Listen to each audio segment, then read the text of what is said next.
Hey guys, we just got right here to the world's smallest museum. This is the world's smallest museum, guys, right here, outside right here in Superior, Arizona, guys.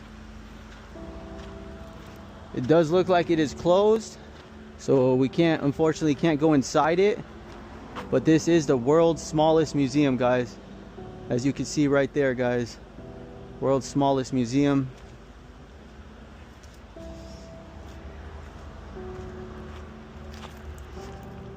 As you can see, this is what the roof is made out of. Looks like it's beer cans.